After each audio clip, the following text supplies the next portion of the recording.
Olá, tudo bom? Eu sou o Daniel Salomão, muito bem-vindo. Esse é um vídeo onde eu falarei sobre ciclos, um vídeo para tentar tornar os investidores sempre melhores investidores com algumas contribuições. Eu resolvi falar sobre esse assunto porque eu tenho visto muita discussão a respeito de métodos diferentes de investimento e às vezes alguns detalhes eles podem gerar confusão ou mesmo serem um pouco assim, até atrapalhar alguns investidores na hora de fazer investimentos e de se interessarem por um ou outro setor.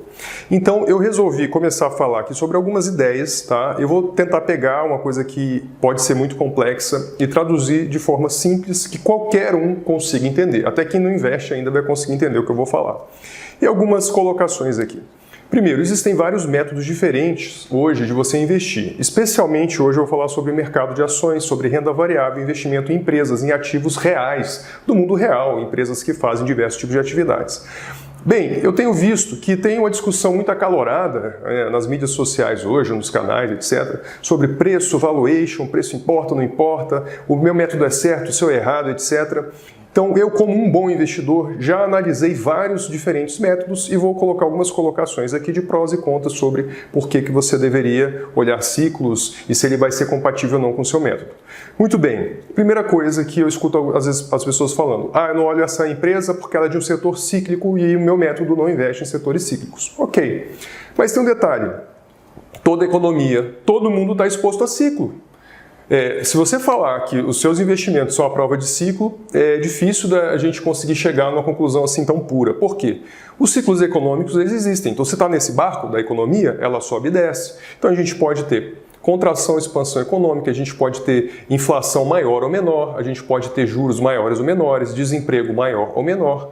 Se você investe numa ação de um setor, por exemplo, que tem baixa oscilação de acordo com o ciclo, não quer dizer que essa empresa ela é imune, insensível aos ciclos. Não. Ela é menos afetada nesses ciclos. E tem empresas que elas são extremamente correlacionadas com ciclos, especialmente, por exemplo, empresas de commodity.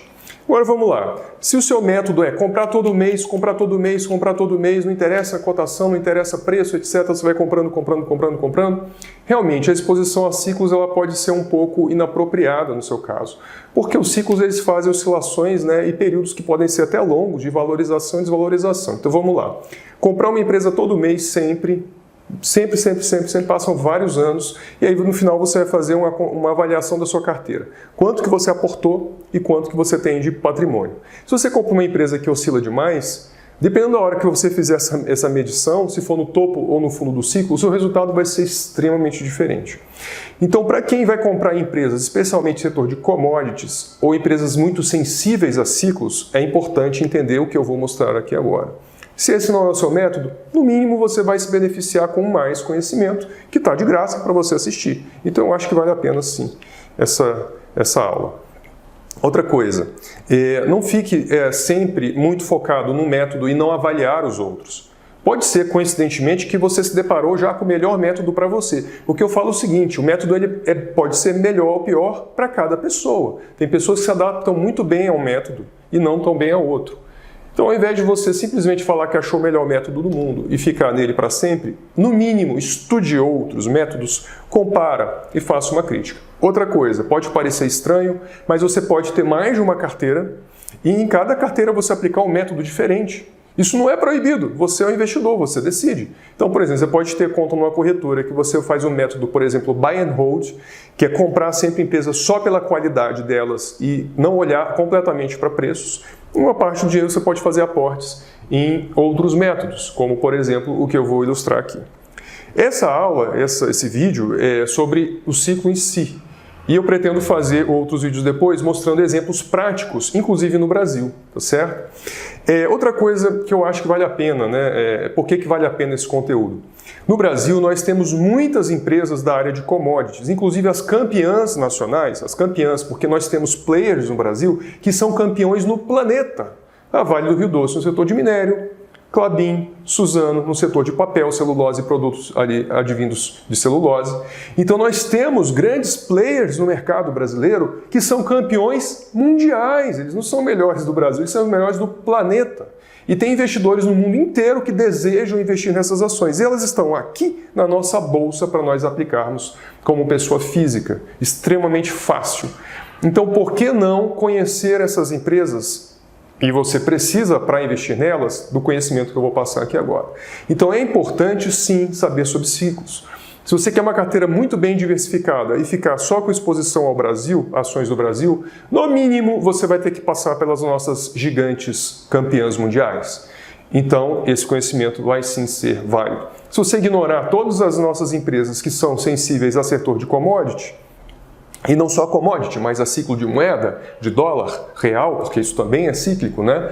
Você acaba restringindo muito os seus investimentos e você pode deixar de ter algumas oportunidades boas, certo? Setor de construção, extremamente cíclico, né? Setor de consumo, cíclico. Setor de celulose, cíclico. Minério, petróleo e por aí vai. Então vamos lá. Vamos começar aqui já com uma explicação para você entender um pouco melhor o que eu vou falar. Bem, o que é um ciclo, né? A gente tem, por exemplo, eu vou simplificar aqui o exemplo para ficar mais inteligível. Eu vou pegar aqui um gráfico hipotético que eu vou desenhar no preço de uma commodity qualquer, por exemplo, do minério de ferro. Vamos lá. E aí você parte desse ponto, tá? E o minério começa a se valorizar. E aí tem várias empresas que falam assim, a minha produção de minério de ferro ela é viável, eu tenho aqui o direito de explorar uma mina, e eu preciso, para explorar essa mina, cada tonelada de minério, eu vou gastar $50. Eu vou botar aqui dolarizado para você entender o sentido mais global. Então a pessoa vai gastar lá $50, USD, por tonelada. Então vamos lá. O preço aqui do minério, eu estou partindo de um valor hipotético de, sei lá, $40. Aos $40, essa empresa não ela não conseguia explorar, ela vai ficar no prejuízo. Quando ele passa aos 50, ela passa a ser viável esse negócio. E vamos supor que esse preço exagera, o gráfico não está proporcional, e ele vai para $150, por exemplo, aqui.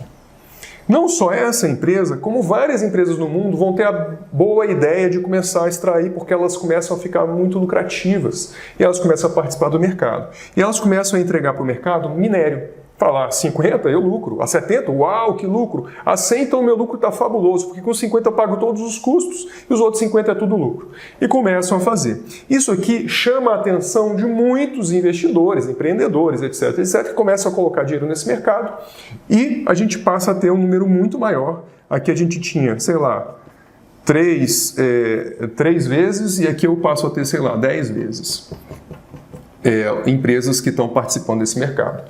Todo mundo querendo vender. O minério, ele segue também ciclos econômicos, tá certo? Mas vamos supor que a variável é a quantidade de minério que está sendo ofertada e vamos esquecer o resto para simplificar o nosso raciocínio. Eu começo a entregar muito minério, tem a lei da oferta e da demanda, muita gente querendo vender, os compradores chegam uma hora que saturam, e aí entra também o efeito do ciclo macroeconômico, global, outros fatores, e esse preço simplesmente ele começa a cair. Aí ele vai de 150 para 140, para 130, vai andando, chega de novo aqui nos nossos $50. Quando ele baixar, o que vai acontecer com as empresas que precisavam de mais de $50 para se tornarem lucrativas? Elas começam a operar no vermelho, elas começam a ter dificuldade. O que acontece também nos ciclos é que existe uma coisa chamada de alavancagem. Então as empresas, quando elas começam a crescer, elas começam a pegar empréstimo, elas começam a chamar mais investidores, etc., para poder ampliar a sua produção. Por quê? Isso é uma coisa curiosa. Por mais experiente que as pessoas sejam, o mercado seja, existe um problema global que é a tendência a se alavancar, porque parece que o preço vai embora. Tenho sempre os otimistas que acham que o preço nunca mais vai parar de subir ou vai ficar sempre nesses patamares. Começa a pegar empréstimo para o negócio crescer e explorar mais minério e vender mais minério e ganhar mais dinheiro. Nessa hora, muitos que têm uma gestão não tão boa começam a se alavancar. Quando o preço vira e começa a cair, por causa desses motivos, eu passo, por exemplo, desses 50 aqui para baixo, essa empresa, por exemplo, está endividada. E ela já não consegue nem lucrar, né? Vamos simplificar, com esse preço do minério.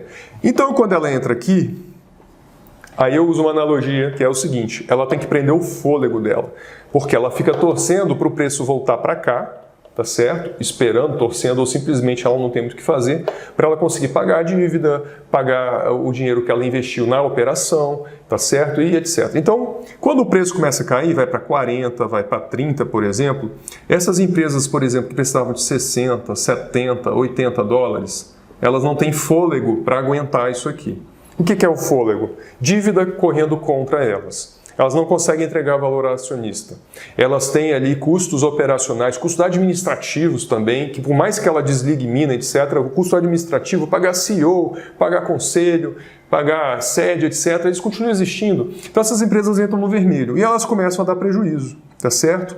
E aí o fôlego vai acabando e algumas dessas empresas vão fechando as portas e vão deixando de existir. E aí o que acontece? A produção era imensa e, por exemplo, agora a demanda não é mais tão grande. Então os preços vão caindo, vão caindo, vão caindo, vão caindo, e aí você faz um ciclo. Quando você entra num certo patamar, aqui ó, de custo de produção, na verdade de preço da commodity, o custo de produção para deixar uma empresa viável ele pode ser muito baixo. Nessa hora, aqui na parte mais baixa do ciclo, o que acontece? Muitas empresas quebram e fecham as portas, param de operar. Sobram as empresas eficientes. E eficiente não é só ter um custo de produção menor. São empresas que aguentam o fôlego por mais tempo. Geralmente empresas que estão menos alavancadas ou empresas que têm um perfil de dívida que consegue aguentar por mais tempo com esse preço baixo. Nesse caso aqui, essas empresas aqui ruins, ineficientes vão quebrando e as eficientes vão sobrando. O que acontece? A gente tem um low aqui, né, um período aqui onde a gente tem um preço muito baixo, né, da commodity, e sobram as empresas eficientes. Isso é uma espécie como se fosse uma seleção natural das teorias que acontece. Quando isso acontece, muita gente para de produzir. O que acontece quando muita gente para de produzir? Eu começo a entregar menos minério agora para o mercado. Se a demanda de minério começar a subir discretamente, a gente vai ter falta do produto para entregar. E aí o que acontece? A gente tem aqui o fundo do poço e de repente esse preço do minério começa a subir de novo. As empresas que sobraram, elas têm uma capacidade de abocanhar um market share, ou seja, uma participação no mercado maior, porque elas pegaram um vácuo nesse mercado onde não tem produtores. E nesse caso em específico, a gente tem um tempo até você conseguir concessão, liberação, operacionalizar uma mina, construir ali, a não ser que seja uma mina que esteja parada e nessa quebra aqui alguém vai lá e compra a mina no mercado de baixa para reativar a mina, por exemplo, no mercado de alta. De novo, os eficientes se beneficiam muito desse low aqui, porque muitas vezes quando eles têm, por exemplo, caixa, eles conseguem começar a fazer aquisições nesse momento. E aí o preço volta a subir, e tem uma hora que ele passa dos 50 dólares. Aí é só a gente pegar esse gráfico aqui e jogar para cá de novo. Esse ciclo vai se repetir. Eu simplifiquei muito, tá? Para você entender isso aqui, se você fosse um teórico, você vai passar algumas dezenas, centenas de horas estudando de várias formas para poder chegar, obviamente, numa coisa mais refinada. Eu estou falando isso aqui para leigo, tá certo? Agora vamos pegar aqui e eu vou mostrar o seguinte.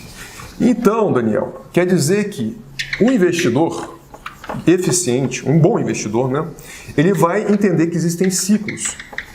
E aí, o que ele pode fazer para se beneficiar? Aí eu vou te dar algumas dicas. Vamos lá. O que você faz? Você, por exemplo, determina que você vai começar a seguir uma commodity, por exemplo, a celulose. Então você vai começar a seguir a celulose. Começa a ler sobre isso, começa a aprender alguma coisa, afinal você está entrando no setor. Eu sempre falo que o investidor tem que conhecer o setor onde ele está, não adianta só seguir dica. Então aí você vai pegar o setor de celulose e você começa a entender o setor de celulose. Aí você descobre que a celulose ela tem um ciclo. Ela tem uma banda de variação de preços, tá certo? Não precisa necessariamente ser assim. Como existe efeito, por exemplo, de inflação, na verdade o ciclo ele tende a fazer altas e baixas por causa do fator inflacionário. Então seria mais ou menos assim o ciclo. Eu estou fazendo aqui para facilitar o raciocínio. E aí você tem várias empresas, por exemplo, que elas têm que operar, né, com um preço de celulose acima dessa barrinha aqui que eu fiz aqui. Na verdade, deixa eu mudar de cor aqui para ficar mais fácil. Eu pego com a barrinha azul. O que vai acontecer então? Se você identificar empresas que são muito eficientes, que têm um custo de produção abaixo dessa barra, abaixo dessa barrinha aqui, você sabe que o custo dela é próximo, é baixo, Pega as empresas que têm menor custo de produção mundial. E aí você aprende a enxergar esse ciclo. Então, que horas que você vai comprar as ações? Aqui elas acabam subindo. E diga-se de passagem, a de alta qualidade acabam subindo mais que as outras, muitas vezes. Mas você tem que entender o seguinte, um bom investidor que vai operar comprando, usando ciclos, se você for o método de comprar todo mês, você vai comprar aqui, tá certo? A vida inteira. Só que nesse setor cíclico, onde as commodities oscilam e as empresas oscilam muito, elas têm uma oscilação maior do que o preço de topo e de fundo das commodities. Vamos supor que a commodity ela triplica de valor. A empresa multiplica por 10 o valor. Então, nessa situação, nesse setor, não vale a pena, para mim, na minha concepção, você comprar para sempre, todos os meses. Você tem que, no mínimo, comprar quando os preços dos ativos começarem a depreciar, tá certo? Então, o que acontece? O dinheiro inteligente vai começar a comprar quando a gente começa a estar, pelo menos, num setor estressado, que é esse aqui. Então eu vou comprar na baixa e vou vender na alta, ou segurar, né, para sempre as empresas e comprar sempre quando ela está abaixo. Essa é uma estratégia vantajosa. Então você vai começar a comprar aqui. Só que o que acontece? Os resultados das empresas começam a piorar. A receita cai, às vezes as margens começam a ficar mais apertadas, às vezes a empresa não consegue quitar tanta dívida na hora que ela está caindo aqui. Pode acontecer N motivos. Mas se você conseguir enxergar essa lógica antes de começar a analisar balanço das empresas, por exemplo, você entende o contexto e você fala o seguinte, espera aí, eu estou com a empresa, hipoteticamente, que tem o menor custo de celulose do planeta Terra, que tem a maior ganho em escala. Ou seja, ela é a última que morre no mercado se o preço da celulose for para o chão. Porque o mundo vai continuar usufruindo, vai continuar consumindo a celulose. Então, se o preço está baixo, as empresas vão quebrando, vão morrendo, vão saindo do mercado. Essa que sobrou, simplesmente, ela abocanha mercado, ela aumenta a produção e ela sobe. Quer dizer o seguinte, que ela vai ser cada vez mais eficiente, a tendência é que os seus custos caiam por causa da escala, ela tenha uma gestão que passa por ciclos, ela vai ficando mais perita em entender como se defender dos ciclos. Então essas empresas são muito boas para a gente ter a longo prazo e a gente tem que entender que os ciclos em baixa são ciclos interessantes para um bom investidor, que tem paciência, liquidez, que é dinheiro. Para isso serve reserva de oportunidade, mas se eu tiver dinheiro em renda fixa, eu posso me beneficiar dos ciclos. E essas oscilações aqui, elas são as que pagam grandes prêmios para aqueles que têm paciência ao longo do tempo. Comprar ação todo mês dá certo? Dá, é um método simplificado. Esse aqui ele é um pouco mais elaborado, mas ele dá resultados de pauladas para cima de valorização. Eu vou falar sobre algumas empresas campeãs nacionais nos próximos vídeos, essa é a minha intenção pelo menos. Eu estou com dificuldade de gravar um pouco de vídeo porque eu estou neném em casa, tal, tem muitas demandas acontecendo hoje, mas eu vou tentar, assim que possível, trazer exemplos aqui, exemplos meus que eu apliquei, que eu estou aplicando hoje e cenários futuros. Você tem que entender os conceitos e fazer os seus estudos, as suas análises e aproveitar esse conhecimento lá para frente. Muito obrigado por ter assistido. Nos próximos dias eu vou botar números e exemplos práticos e reais que eu fiz e que eu acho que você pode usar para se aproveitar dos próximos, tá certo? Valeu por ter assistido e até mais.